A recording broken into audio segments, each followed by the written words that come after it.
All right. Welcome, everyone. Welcome to the Falcons Commanders postgame show. What a game that was. We'll talk about this, though. Before we get into this, make sure you like, comment, share, subscribe to both of our channels. Follow us all on TikTok. Support our PayPals. Turn on the post notification bell so that you guys when we do lives, shorts, recaps, all that stuff. And also follow me on Twitch. Trying to bring my following on Twitch up a little bit. Some stuff to come up. Don't know yet. We'll talk off stream, Jason. What is coming up for hockey? We'll figure something out for hockey this upcoming week. But 2 streams to close out the regular season, at least for us. Commanders, Cowboys. Yes, we know that Commanders clinched the playoff spot, but all that matters is seeding now. They right now are sitting at the 6th seed, but they could drop down to the 7th seed with a loss. And then we got the matchup that I've been banging on the table for to be prime time over whatever NFC West stuff is going on. But we got it. Vikings, Lions. The NFC North and that number 1 seed up for grabs. Winner take all in that matchup. So we can't wait for that. But before we get to that, before we get to next week, let's wrap up this game. Let's wrap up this week. Listen. Here's the thing. Washington, that first half was just... They started off great. They got the interception from Quan Martin that set up the touchdown. However, and they forced the Falcons to punt. And they were driving again, and they threw an interception, and that's what gave the Falcons all the momentum in the world in that first half, where it was 17-7. But then the third quarter, Washington just dominated to the point where they ran 29 plus plays in 2 drives. And they scored 17 unanswered at one point to give them up 24-17. They had a chance to ice the game and failed. A holding penalty stalled out a drive, honestly. In fact, that field goal drive should have been a touchdown drive, but it was called back because of a holding penalty anyway. Then Washington with about 2 minutes left. Falcons get the ball back, get the touchdown. Bad blown coverage. It was good coverage, but not good enough. The Falcons tied it up. Washington had a chance to win it in regulation. Quick 3 and out. The Falcons got a chance to win it and got help. And don't get me started. I'm gonna rip on Michael Davis and what Dan Quinn and this team needs to figure out on what to do, because Michael Davis is not it. Honestly, if you were to tell me, and I know Jason and I were going back and forth about this, I do see where you're coming from, Jason, when it comes to Benjamin St-Juste, but Benjamin St-Juste probably would have done the same thing, because he's known for doing what Michael Davis did, getting burnt and beat, and also committing fouls at the most inconvenient time. But unfortunately for Washington, Riley Patterson misses the kick. They win the coin toss, and they just go down the field and score the touchdown in overtime to win it, and they get the playoff berth. And like we stated, their first 11-win season since 1991. And I don't care what Aaron says, I still think that it's the same Washington franchise, because if he was on here, technically it's the first 11 win season. I don't care, Aaron. So there you go. And Jaden Daniels the guy. Now, on the Falcons side, Michael Penix Jr., I gotta give him credit. Because of the interception, they were able to get his act together and he was fine. He was decent, and then he fell off a cliff again. But then that 2-minute drill, boom, boom, boom, touchdown, got the team into field goal position to win it, didn't do it. And unfortunately, because of the overtime rules in regulation or in regular season, didn't get a chance to prove what he got. But, hey, the Falcon, this 2024 draft class, proving to shape up a pretty good class, and I can't wait to see what JJ McCarthy is going to be next season when he's back with the Vikings. But those are my thoughts all around. Jason, what about you? Yeah, this draft class, and you could say, well, Bo Nix is okay. The Broncos would not be where they are without Bo Nix. That's my opinion. And it's right because it's my opinion. Anyway. But Jaden Daniels is, I think, one of the key reasons. In fact, without Jaden Daniels, you guys wouldn't be here. Nope.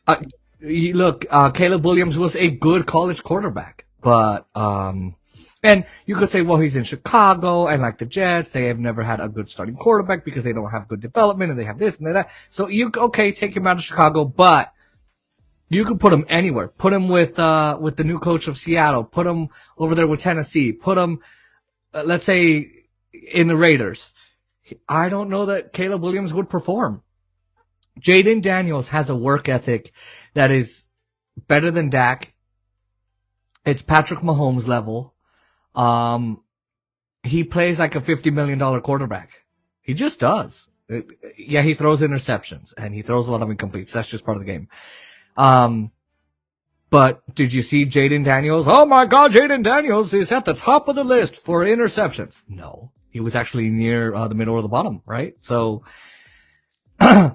my thoughts here are bad, horrible, awful, incredibly terrible defense by Washington in the first half.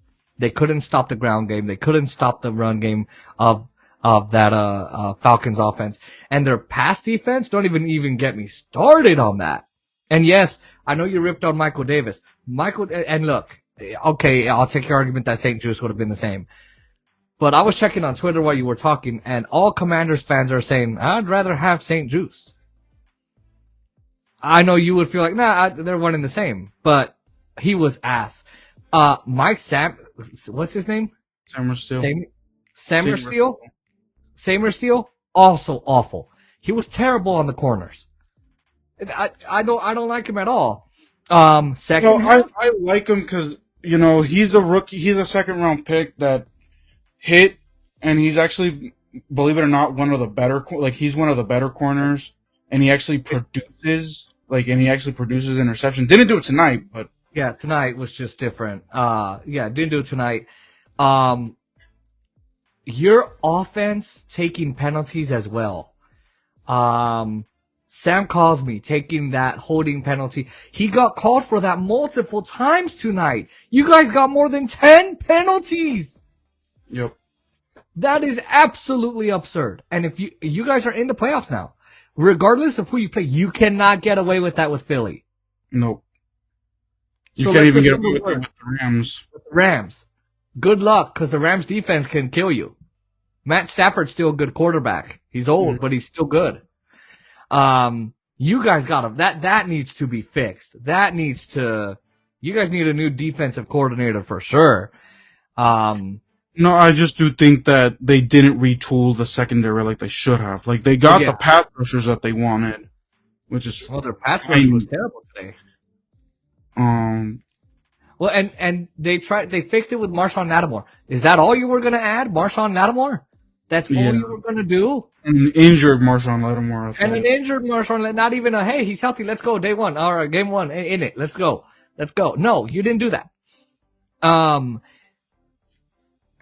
You gave the Falcons everything in the first half. The Falcons were shot in the second half, except for at the very end with Michael Penix Jr. Yeah, he threw some incompletes, but he threw a laser to Kyle Pitts, who the Cowboys also wanted too. Cowboys fans wanted him.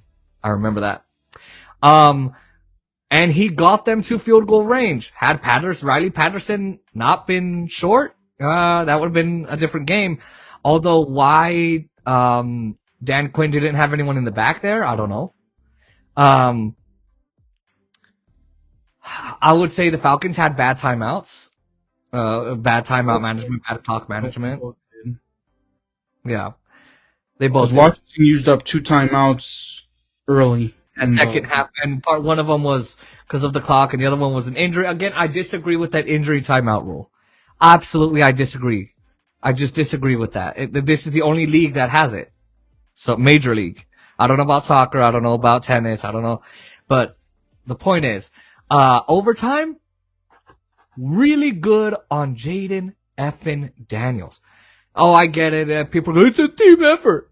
That man used his legs, used his logic, used his football knowledge and football IQ, and he got you guys that win. And Zach Ertz on that beauty of a catch from that beauty of a throw.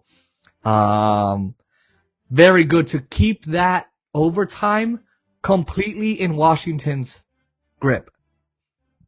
Don't do the Joe Burrow thing and give it back to the Broncos. And don't do the Bo Nix thing and give it back to Joe Burrow and the Bengals. Keep that drive in your possession, and they did, and they ended that game. So, I guess the weakness is the penalties. That needs to be fixed. Your corners need to be fixed. You need Marshawn Lattimore back. Hopefully he does come back. And, that O-line. Boy, they need to protect Daniels more. And two, they need to stop getting all those penalties. Sam Cosmi needs a good talking to. For sure. Yeah. He absolutely. He's one of the best guards that Washington has had. So like exactly, but I think he's a better right tackle, a better left tackle than he is on the right.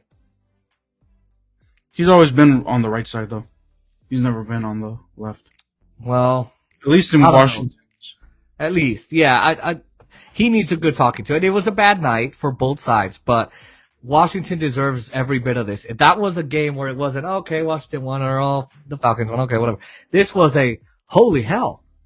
I mean, this is Sunday night football. This is good TV. This is why you invite people to your house and them not wasting their gas and and all that, right? And if anything, they're setting up rivalries for these young quarterbacks like Jaden Daniels versus, Michael Penn taking on Caleb Williams, JJ McCarthy if he's coming as advertised.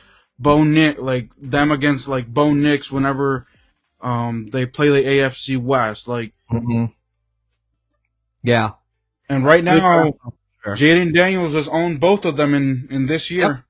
Yep. He's the better quarterback out of all of them. I knew that coming into the draft. So, yeah, good game by the Commanders, and what a win. Yep. But that'll do it for tonight. That'll do it for this post game. Like I said, just stay. Wait, hold on. What?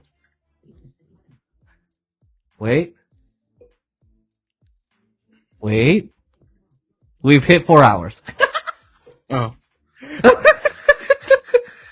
Okay. Make sure that most importantly, let's see if there's no one in the chat. There's only one watching, so I doubt it. True. Give me 1 second here. I'll go to the end stream button. I got it. Oh, okay. Stop jumping. Okay. Okay, there we go. No, not you. I'm talking about my post game. Alright, so make sure you like, comment, share, subscribe to both of our channels. Follow us all on TikTok. Support our videos. Turn on the post notification bell. Like I said, we should be. Well, I'll keep you posted on my New Year's plans, Jason, because I know that the Golden Knights are playing on New Year's Eve. Day. No, they're playing on Eve. Yeah, New Year's Eve day, in the daytime. They never play at night. Yeah, but remember, it's at 3 o'clock. Well, again, we'll talk about it. Talk about it on Twitch, by the way. Yeah, follow me on Twitch. Like I said, we're looking to do more with that, hopefully soon. But we're done. We're out of here. Good night.